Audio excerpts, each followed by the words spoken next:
여기 야밤에 주류 배송을 하다 사고를 내게 되었다는 독일인 트럭 운전사가 있습니다.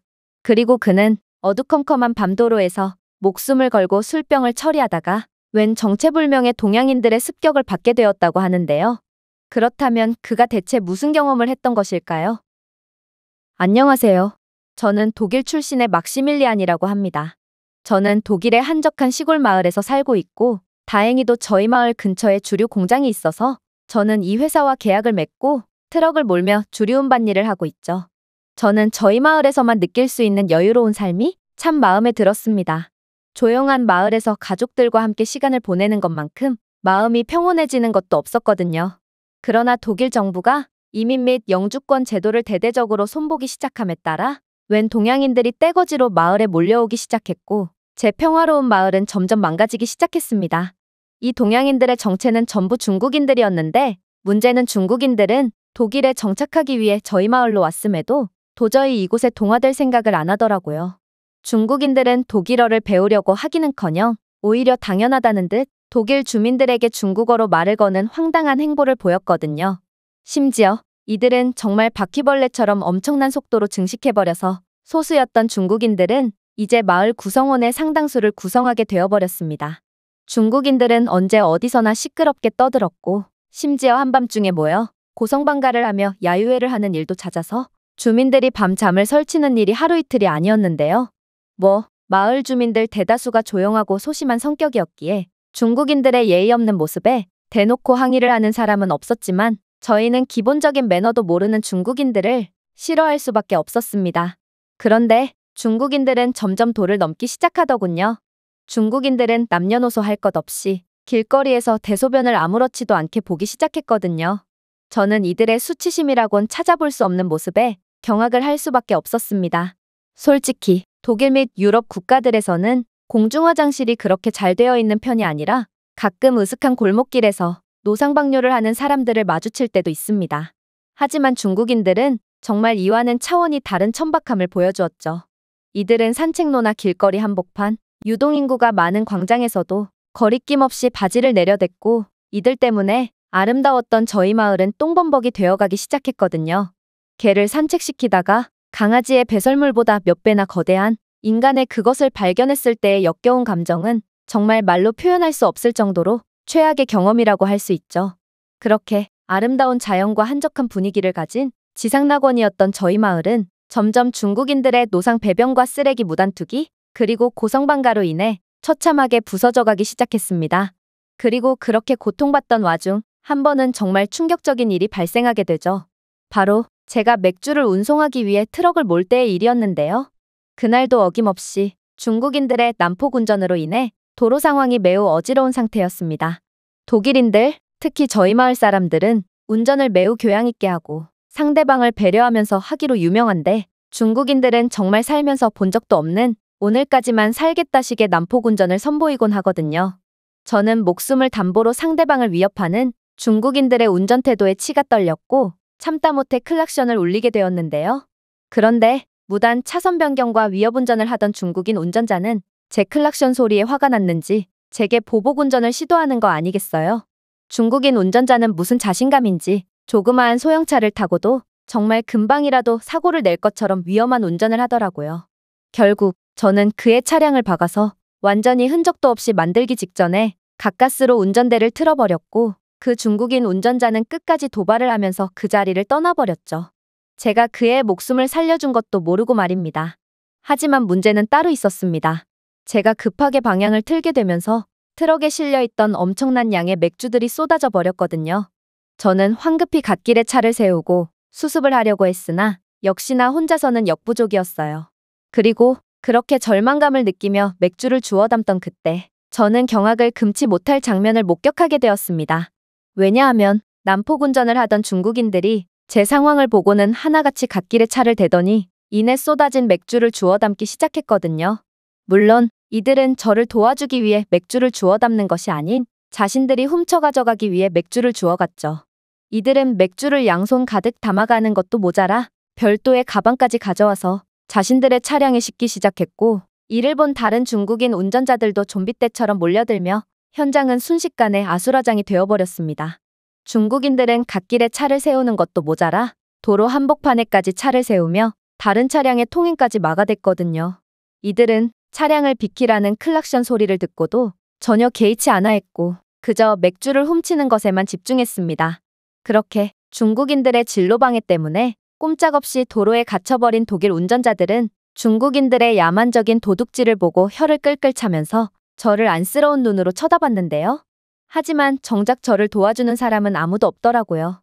저는 안 그래도 빠듯한 살림에 이러한 어마어마한 손해까지 볼 수는 없겠다는 생각이 들었고 중국인들을 말리며 제발 도둑질을 멈춰달라고 소리를 지르기 시작했는데요.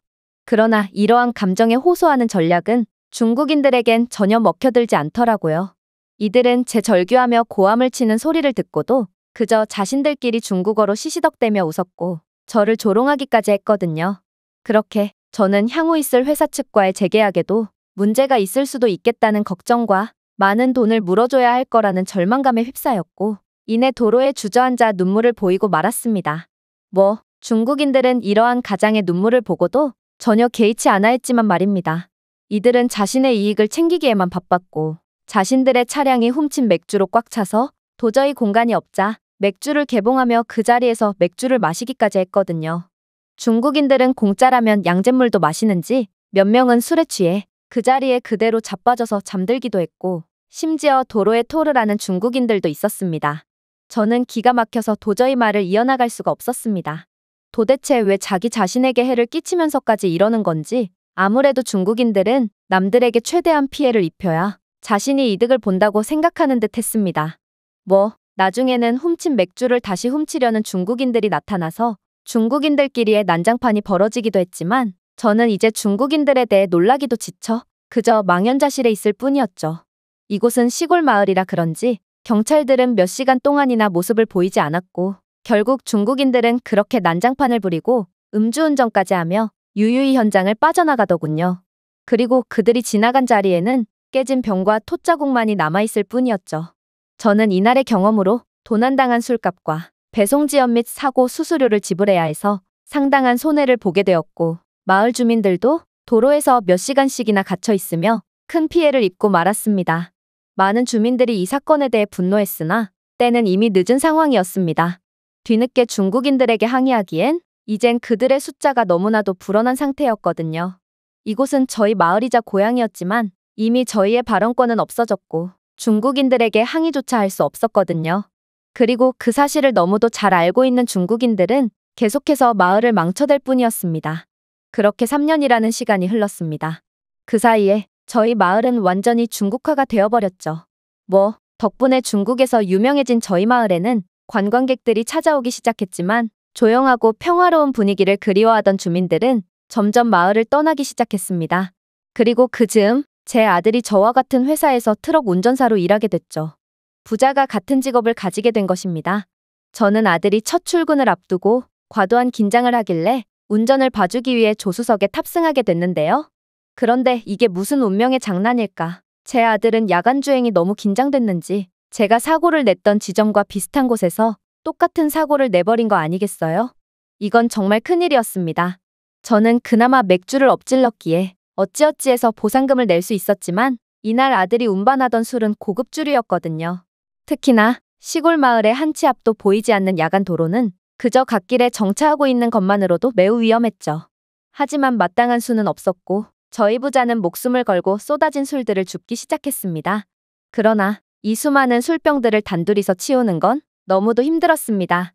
또한 안 그래도 한 치 앞도 안 보이는 어두운 도로에 술병들이 굴러다니고 있기까지 해서 2차 피해가 우려되기도 했죠. 그야말로 도저히 답이 없는 암담한 상황인 것입니다. 그런데 그때 웬 다인용 버스가 저희 쪽으로 슬금슬금 다가오는 거 아니겠어요? 그리고 그 40인승 버스는 바로 옆 갓길에 정차하더니 이내 웬 동양인들이 우르르 내리기 시작했습니다. 저는 3년 전 그날의 경험이 떠올라 경악을 금치 못하고 말았습니다. 아무래도 이들은 중국인 관광객들이 분명했고 저는 이들이 고급술을 훔쳐간다면 이번에는 정말 저희 가족이 파산할 수도 있겠다고 생각해서 기겁을 하며 이들을 말리려고 했죠. 그런데 이 동양인들은 곧 이해할 수 없는 행동을 하기 시작하더군요. 이들은 마치 약속이라도 한 듯 일사불란하게 휴대폰 플래시를 켜더니 술병을 주워서 원래 있던 보관함에 차곡차곡 담기 시작했거든요. 심지어 몇몇은 관광버스에서 LED 표지판을 꺼낸 뒤 간헐적으로 지나가는 차량을 통제하기 시작했는데요. 덕분에 저희는 안전하게 술병을 수거할 수 있었고 지나가는 차량들도 사고 없이 통과할 수 있었습니다.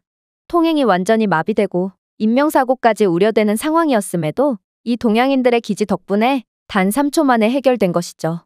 저는 3년 전과는 다른 이러한 상황에 넋이 나간 채 동양인들의 행동을 구경만 할 뿐이었습니다. 어떻게 이러한 위험한 야간도로에서 목숨을 걸고 자발적으로 친절을 베풀 수가 있단 말이며 그것도 버스 안에 있던 모두가 한마음으로 노력에 동참해 줄 수가 있단 말인가요? 이건 그동안 제가 봤던 중국인들의 모습과는 수준 자체가 다른 모습이었고 저는 도저히 이 상황이 이해가 안 가서 눈이 휘둥그레졌죠. 그래서 이 중에서 가장 열심히 술병을 주워 담으며 다른 동양인들에게 지시까지 내리며 구슬땀을 흘리는 어떤 중년의 남성에게 다가가 봤습니다.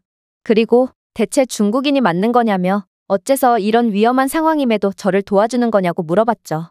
그러자 이 남성은 왜 바빠 죽겠는데 당연한 것을 묻냐는 듯 귀찮은 기색으로 번역기 앱을 켰는데요. 그리고 이내 충격적인 말을 건네오더군요. 그는 한국인이었고 곤경에 처한 사람을 보면 당연히 돕는 게 맞지 않겠냐는 말을 해왔거든요. 그러고는 한국에서도 이러한 트럭 사고는 종종 일어나곤 하고 그럴 때마다 근처에 한국인들이 도와줘서 금방 수습되곤 한다며 여럿이서 하면 10분 만에 끝낼 수 있는데 그걸 안 도와주는 게 이상한 거 아니냐는 감동적인 말까지 덧붙였죠. 심지어 이 현장에는 파독광부 출신 한국인 할아버지도 계셨는데요. 그는 성치 않은 몸으로도 열심히 깨진 술병을 포대에 모아 담으셨고 저는 그에게 엄청난 죄책감을 느껴서 한사코 말렸지만 한국인 할아버지는 계속해서 봉사를 수행하셨죠. 그러면서 할아버지는 서툴지만 명확한 독일어를 구사하며 놀라운 말을 건네기도 했는데요.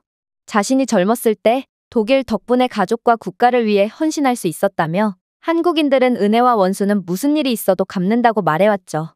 제가 듣기로 한국인들이 열심히 일해준 덕분에 오히려 독일 쪽이 우수한 노동력을 제공받아서 큰 이익을 봤다고 알고 있는데요. 그런데도 할아버지는 오히려 독일에 감사한 마음을 가지고 계시다니 아무래도 한국인들은 정말 겸손하고 의리 있는 사람들 같았습니다. 그리고 이들이 이렇게까지 헌신적으로 은혜를 갚는다면 도대체 복수를 할 때는 어느 정도의 무자비함을 보여준다는 건지 매우 두려워지기도 했죠. 그 와중에 웬 정체불명의 봉고차가 현장을 지나가려다가 갓길에 멈추기도 했는데요. 그리고 곧 중국인처럼 보이는 3명이 내려서 술을 훔쳐가려고 했습니다. 아마 그들은 이 한국인들을 얼핏 보고 자신들과 같은 중국인들로 착각한 모양이었고 평소 하던 대로 물건을 훔쳐가려고 한 모양이었죠. 그러나 소심하고 조용한 독일인들과는 달리 한국인들은 불의를 보고 절대 참지 않았습니다.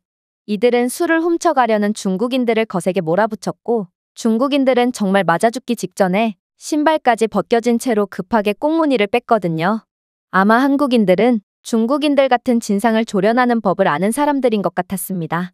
같은 상황에서 저는 중국인들을 아무래도 통제할 수 없었거든요.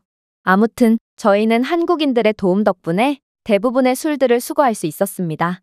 저는 친절과 호의에는 국경이 없으며 때때로 가장 어두운 순간에 인간의 가장 빛나는 모습을 볼 수도 있다는 깨달음을 얻게 되었죠. 저는 한국인들에게 너무나도 감사해서 수고비를 건넸지만 한국인들은 돈을 보고 연신손살에 치더니 순식간에 그들이 타고 왔던 관광버스를 타고 떠나버리더라고요. 어떻게 이런 아름다운 사람들이 있을 수가 있을까요? 한국인들은 이제 막 사회로 나온 제 아들에게도 인류애와 사랑에 대해 교육해줬고 저는 이런 아름다운 사람들을 보고도 가만히 있는 건 죄악이라고 생각하게 됐습니다. 그래서 이 소식을 마을 및 독일 언론 곳곳에 제보하기 시작했죠. 결국 이러한 한국인들의 기적과도 같은 선행은 온 마을에 퍼졌고 독일의 유명 일간지에까지 실리게 되었습니다. 중국인들은 그러한 선행은 한국인이 아닌 중국인들이 했을 거라며 이 마을에 대체 한국인들이 어디 있냐며 헛소리를 해댔지만 그들의 말을 믿어줄 사람은 아무도 없었죠. 그리고 한국인들의 선행이 점점 더 널리 퍼짐에 따라 저희 마을 사람들은 자성의 목소리를 내기 시작했는데요. 마을 사람들은 개인주의적인 독일인들은 똑같은 상황에서 그저 외면하기만 했을 거라며 또한 이러한 개인주의적이고 한 목소리를 내지 못하는 회피적인 분위기가 마을을 망친 거라며 반성했죠. 그리고 저희는 한국인들의 따뜻한 선행을 기리기 위해서 이제는 늦었지만 용기를 내보기로 했습니다. 한국인들의 마음씨는 저희 마을 사람들의 심장을 뜨겁게 달궜고 이러한 협동을 통한 실천이 얼마나 중요한 건지 깨달은 저희는 그제야 직접 행동했죠. 일단 저희는 중국인들의 각종 경범죄 및 음주운전을 사진과 동영상으로 촬영했고 적극적인 신고와 민원을 넣으며 주기적인 시위까지 했습니다. 결국 정부에서도 목소리를 내기 시작한 저희 마을을 만만히 볼 수가 없게 되었고 부족했던 경찰 인력을 추가적으로 증원했죠. 그리고 지역 균형 정책을 내놓음으로써 마을로의 추가적인 중국인 이주를 막고 순찰 강화를 통해 마을에 폐를 끼치는 경범죄나 중범죄를 저지르는 중국인들을 적극적으로 잡기 시작했습니다. 실제로 몇 명의 중국인들은 절도 및 강도짓이 발각돼서 추방당하기도 했죠. 덕분에 마을은 조금이나마 조용해지기 시작했고 이젠 중국인들도 막 나가지 못하고 저희의 눈치를 보기 시작하더군요. 저희 마을 사람들은 이제야 할 수 있다는 희망을 얻었고 마을 분위기도 매우 좋아진 상태인데요. 물론 저희는 바보같이 흘려보낸 시간 때문에 골든타임을 놓쳤고 아직도 많은 중국인들이 마을에 남아있지만 언젠간 이들도 전부 내보내기 위해 끝까지 싸울 것입니다. 한국인들이 저희를 도와주지 않았다면 이 마을, 그 전에 저희 가족은 어떻게 되었을까요? 한국인들은 기적을 만들어낼 줄 아는 존재 자체가 빛나는 사람들이라는 생각이 듭니다. 제가 준비해온 내용은 여기까지입니다. 끝까지 시청해주셔서 진심으로 감사드리며 여러분들의 구독과 좋아요, 알림 설정은 영상 제작에 큰 힘이 됩니다. 이상 세모튜브였습니다.